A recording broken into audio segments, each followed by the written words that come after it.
जैसा आप सब जानते ही हैं, अभी नवरात्र चल रहे हैं। नवरात्रि में ईश्वर की आराधना या भक्ति मातृ रूप में या शक्ति के रूप में की जाती है।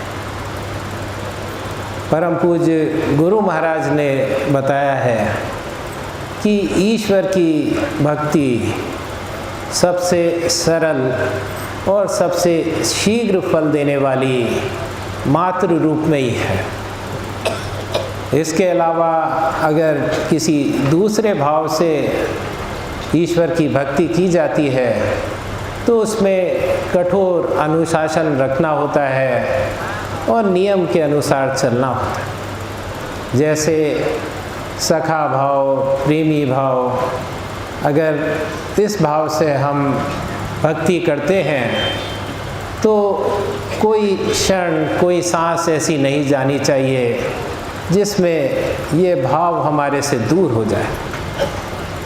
लेकिन मातृ भाव ऐसा है जिसमें कोई नियम नहीं है। इसमें पहले अपने को शुद्ध करने की, निर्मल बनाने की भी आवश्यकता नहीं है।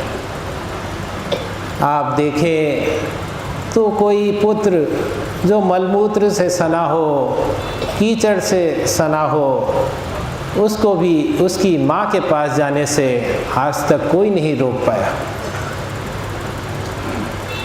और माँ कितने ही कीमती वस्त्र क्यों ना पहने हो, वो अपने रोते हुए पुत्र को अपनी गोदी में उठा लेती है और माँ स्वयं उसकी सारी गंदगी साफ कर उसे ऐसा सजा धजा देती है, एक राजकुमार बना देती है। बस साधक को इतना ही करना होता है कि जैसे वो बच्चा वो अपने खिलौनों से, संगी साथियों से खेलता रहता है, तब तक माँ अपने काम में व्यस्त रहती है, तो दूर से उसे निहार कर प्रसन्न होती रहती। जब बच्चा अपने खिलौनों को, संगी साथियों को दूर कर माँ की ओर एक ललचाई नज़रों से देखने लगता है और अपने दोनों हाथ उठाकर माँ को गोदी में लेने के लिए पुकारता है, तो माँ उसे तुरंत गोदी में उठा लेती है।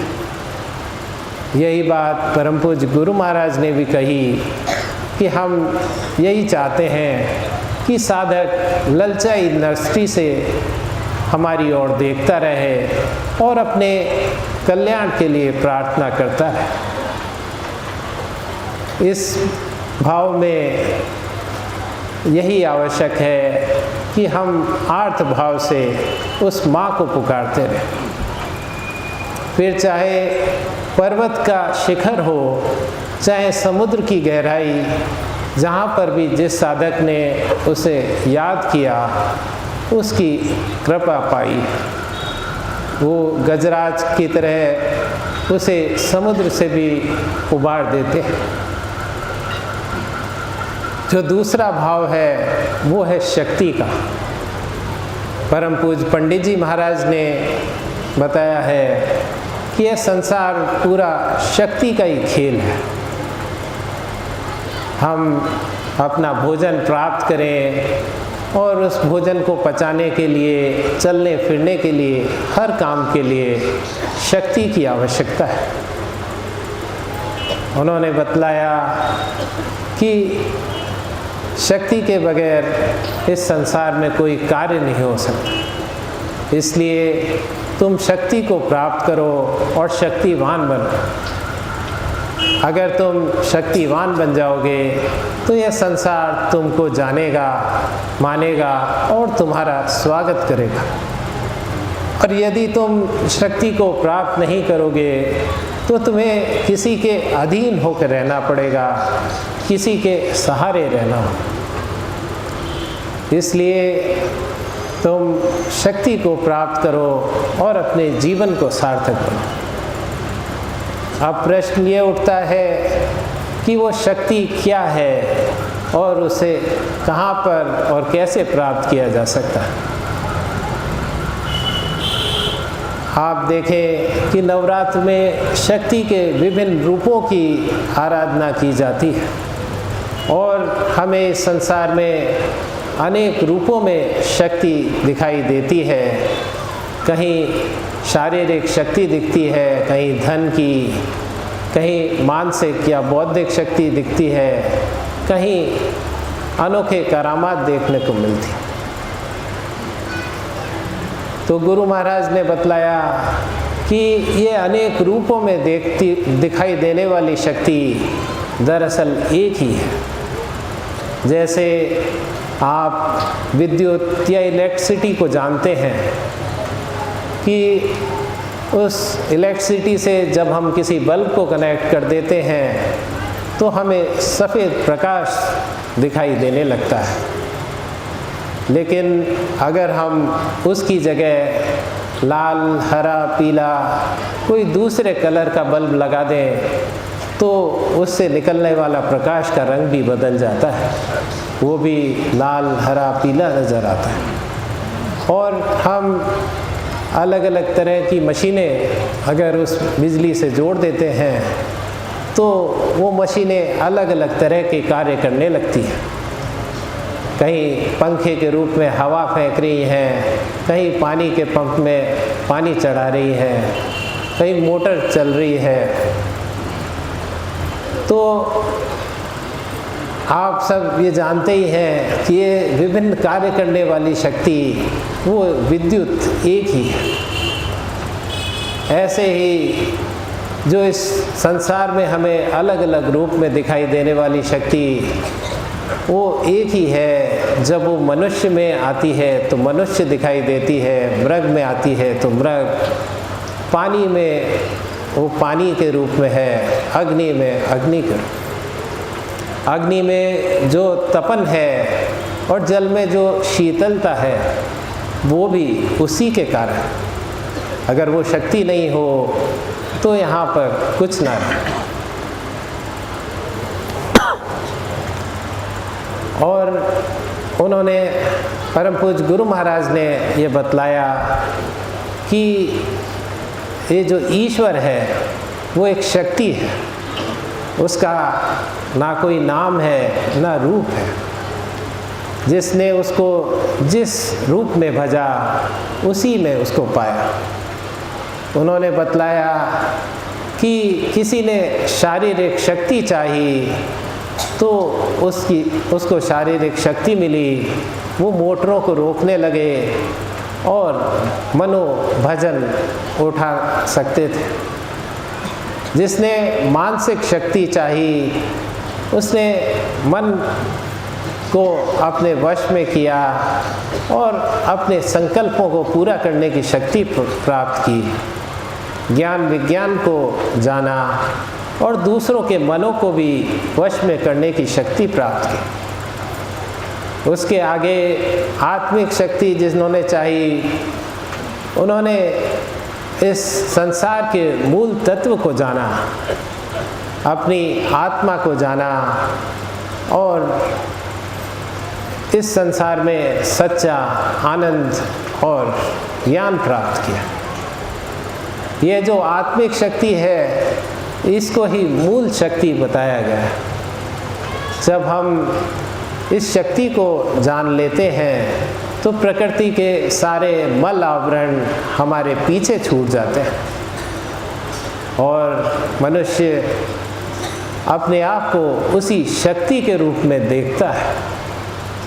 प्रकृति के सारे द्वंद्व छूट जाते हैं, सुख दुख, ज्ञान अज्ञान, राग द्वेष सबों से परे वो एक ठहराव की स्थिति में, एक आनंद की स्थिति में पहुंच जाता है। वहाँ जाकर उसको सच्चा जीवन प्राप्त होता है, ना जिसमें मृत्यु है ना भय। वहाँ जाकर एक ऐसा सत्य उसको मालूम पड़ता है जिसमें कोई परिवर्तन नहीं होता। एक ऐसा आनंद प्राप्त होता है जो अनंत है, जिसका कभी नाश नहीं होता, वो शांति प्राप्त होती है जो स्थायी होती है। इस स्थिति को सच्चिदानंद कहा जाता है। तो मनुष्य ये स्थिति भी प्राप्त कर सकता है, और इसको ये शक्ति कहाँ प्राप्त होगी, इसके लिए उन्होंने बतलाया कि जैसे कमरे में बैठा कोई व्यक्ति हमें आकाश के लिए पूछे कि आकाश कैसा है, कहाँ है, तो वो उसको कमरे से बाहर निकलना होगा, तभी वो आकाश को जान सकेगा। जैसे वायु में हम लोग बैठे हैं लेकिन हम उसे देख नहीं सकते। आप देखें कि पानी को यदि गर्म किया जाए तो वो गर्म महसूस होता है, लेकिन कोई आपसे ये पूछे कि इस पानी में जो गर्मी है वो कहाँ पर है और कैसी है, तो आप ये बता नहीं पाएंगे। कोई आपसे ये पूछे कि आपके अंदर जो बल है, जो विद्या है, वो कहाँ पर है, कैसा है, तो इसका कोई जवाब नहीं मिले। ऐसे ही वो शक्ति इस संसार में व्याप्त है, वो हर कण कण में मौजूद है, और वो इतनी सूक्ष्म है कि उसको अनुभव करना भी दुश्वार है। और परम पूज्य पंडित जी महाराज ने बतलाया कि चश्मा ले लेने से, पुस्तकें पढ़ने से यह ज्ञान प्राप्त नहीं हो सकता। इसके लिए वो एक कथा सुनाते थे कि एक अनपढ़ किसान था, उसके पास कोर्ट से मुकदमे का कोई नोटिस आया। वो वकील के पास पहुंचा। वकील साहब उस समय सुबह टहल कर आ रहे थे। उन्होंने अपने असिस्टेंट को बोला कि मेरे पढ़ने वाला चश्मा ले आओ। तो किसान ने सोचा कि ये पढ़ने वाला चश्मा लगाकर पढ़ेंगे और मुझसे पैसे ले लेंगे, तो क्यों ना मैं ही पढ़ने वाला चश्मा ले लूँ और फिर मेरे इनके ऊपर निर्भरता ख़त्म हो जाएगी। वो चश्मे की दुकान पे पहुंचा और बोला कि मुझे पढ़ने वाला चश्मा चाहिए। दुकानदार ने इनको बैठाया और आँखों पर एक लेंस लगा दिया और एक हिंदी का पेपर दिया कि पढ़ो। तो बोला कि मुझे कुछ समझ में नहीं आ रहा।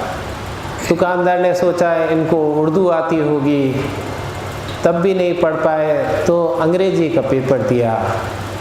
जब ये अंग्रेजी भी नहीं पढ़ पाए तो दुकानदार बोला तुम पढ़े हुए भी हो कि नहीं?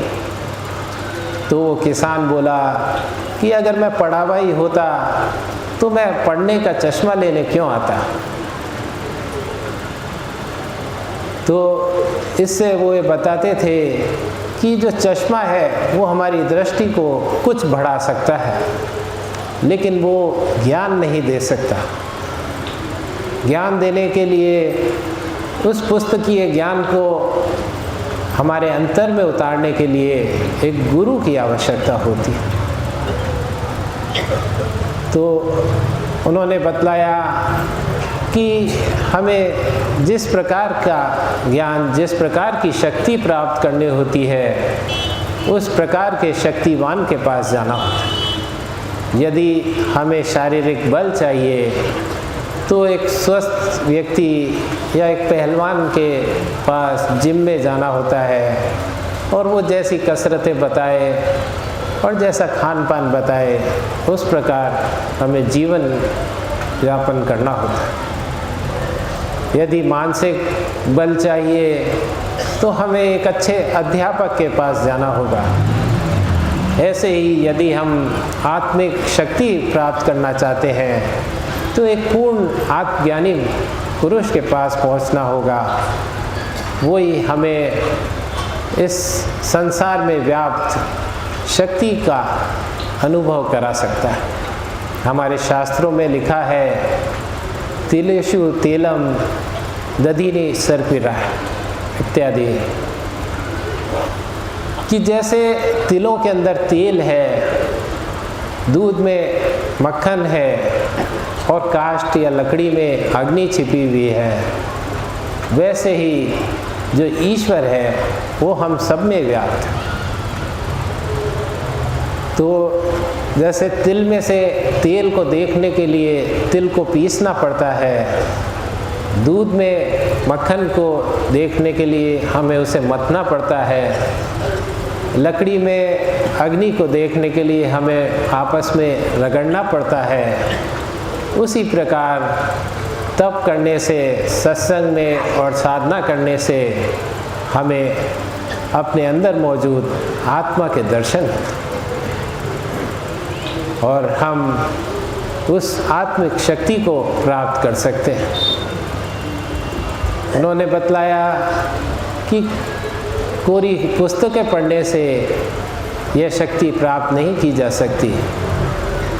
जैसे यदि कोई बालक सागर के बारे में जानना चाहे और उसे कोई व्यक्ति एक तालाब दिखाए और कहे कि इससे बड़ा है, तो उस ज्ञान में एक संशय बना रहेगा कि थोड़ा बड़ा होगा, बहुत बड़ा होगा, लेकिन उसको एक सत्य ज्ञात नहीं होगा और एक संशय बना रहेगा। तो एक प्रत्यक्ष या यथार्थ ज्ञान प्राप्त करने से ही ये संशय मिटता है और इसी के लिए गुरु की आवश्यकता पड़ती है। और उन्होंने ये बतलाया कि जिस प्रकार जैसा कहते हैं कि हमें गुरु से नहीं मिलना, गुरु में मिल जाना है, कि जब व्यक्ति गुरु की ज्ञान को अपने अंदर इतना बढ़ता जाता है कि वो स्वयं खत्म हो जाए, उसका अस्तित्व मिट जाए, तब वो गुरु के समान बन जाता है। उन्होंने बतलाया कि जैसे ठंडे पानी को किसी गर्म पानी में मिलाया जाए तो पूरा पानी गर्म हो जाता है, और यदि लोहे के टुकड़े को अग्नि में डाला जाए तो वो भी अग्नि का ही रूप ले लेता है। इसी प्रकार हम जब गुरु में मिल जाते हैं तब ये ज्ञान हमारे अंदर आता है। जैसे कि गुरु महाराज ने लिखा है कि जब मैं था तब गुरु नहीं, जब गुरु है तब मैं नहीं। तो हमें गुरु महाराज के ज्ञान को, प्रकाश को अपने अंदर इतना उतारना है कि हम गुरु महाराज के समान ही बन जाएं। गुरु महाराज से यही प्रार्थना है कि वो हम सबको इतनी शक्ति दें कि हम उनके बताए रास्ते पर चल सकें। अब हम गुरु महाराज की बताई साधना करेंगे। उसके लिए एक स्थिर सुखासन से बैठ जाएं, नेत्रों को हल्के से बंद कर लें और ऐसा ख्याल करें कि सामने से परमात्मा का प्रकाश आ रहा है और हमारे हृदय में भर रहा है। हमारा हृदय उस प्रकाश से प्रकाशित होता जा रहा है और धीरे धीरे हम उस प्रकाश में लय होते जा रहे हैं। इस दौरान सत्संग की 2 प्रार्थनाएं होंगी। जिन भाई बहनों को याद है वो एक स्वर से गाएंगे और जिन्हें याद नहीं वो सीधे इसी ध्यान में लग जाएंगे। जब यहाँ से परम पूज्य का आदेश हो तभी हम ध्यान भंग करें और नेत्र खोलें। नए भाई बहनों के लिए मैं एक बार पुनः निवेदन कर रहा हूँ, एक स्थिर सुखासन से बैठ जाएं जिसमें आधा घंटा बिना हिले डुले बैठे रह सकें। नेत्रों को हल्के से बंद कर लें और ऐसा ख्याल करें कि सामने से परमात्मा का प्रकाश आ रहा है और हमारे हृदय में भर रहा है और हमारा हृदय उस प्रकाश से प्रकाशित होता जा रहा है।